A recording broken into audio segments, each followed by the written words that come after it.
വാർത്തകൾ വായിക്കുന്നത് രശ്മി ഗോപാൽ. ഇന്നത്തെ പ്രധാന വാർത്തകൾ.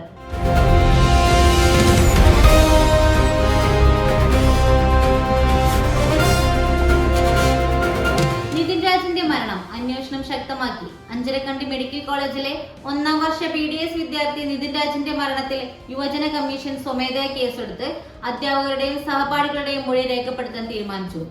ചക്കരക്കൽ പോലീസ് ആത്മഹത്യാ പ്രേരണയും SC/ST പീഡന നിരോധന നിയമവും ചേർത്ത് കേസ് രജിസ്റ്റർ ചെയ്തിട്ടുണ്ട്. വിഷയത്തിൽ കേന്ദ്രമന്ത്രി സുരേഷ് ഗോപി ഇന്ന് ഗവർണറെ കാണും. ഇതേസമയം KSU DYFI പ്രവർത്തകർ കോളേജ് ക്യാമ്പസിൽ പ്രതിഷേധം സംഘടിപ്പിക്കും.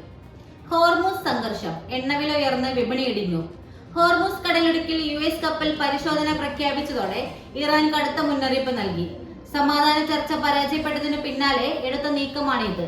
ഇതോടെ ക്രൂഡ് ഓയിൽ വില $100 കടന്നപ്പോൾ സ്വർണവും ആഗോള ഓഹരി വിപണികളും ഇടിവ് നേരിട്ടു. ദേശീയപാതയിൽ ഫ്ലൈഓവർ നിർമ്മാണം 90 കോടി അധിക ചെലവ്. ജില്ലയിൽ മൈലക്കാട്, മേവറം, കടവൂർ എന്നിവിടങ്ങളിൽ ഉയരപ്പാത പൊളിച്ച് ഫ്ലൈഓവർ നിർമ്മിക്കാൻ തീരുമാനിച്ചതോടെ 90 കോടി രൂപയുടെ അധിക ചെലവ് വരും. ചതുപ്പ് മേഖലയിലെ മണ്ണിന്റെ ബലക്ഷയം കണ്ടെത്തിയതിനെ തുടർന്നാണ് നടപടി. മൈലക്കാട് നിർമ്മാണം അവസാന ഘട്ടത്തിൽ ഉണ്ടായ തകർച്ചയ്ക്ക് പിന്നാലെ പരിശോധന നടത്തി. തുടർന്ന് ദേശീയപാത അതോറിറ്റിയുടെ അനുമതിയോടെ ഫ്ലൈഓവർ നിർമ്മാണം ആരംഭിച്ചു. ബാറ്റ് പരിശോധനാ വിവാദം, രോഹിത് അമ്പയറോട് വാദം.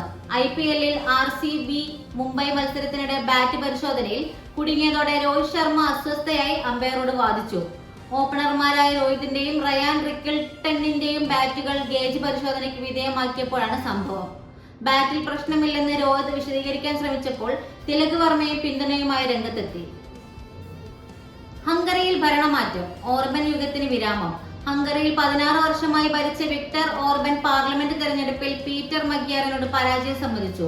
ഏകദേശം 67% വോട്ടുകൾ എണ്ണിയപ്പോൾ 199 സീറ്റുകളിൽ 2/3 സീറ്റുകൾ മഗ്യാറിന്റെ പാർട്ടി നേടുമെന്ന് സൂചന. യൂറോപ്പും അമേരിക്കയും ഉറ്റുനോക്കിയിരുന്ന തെരഞ്ഞെടുപ്പിൽ നിർണായക ഭരണമാറ്റമാണ് സംഭവിച്ചത്.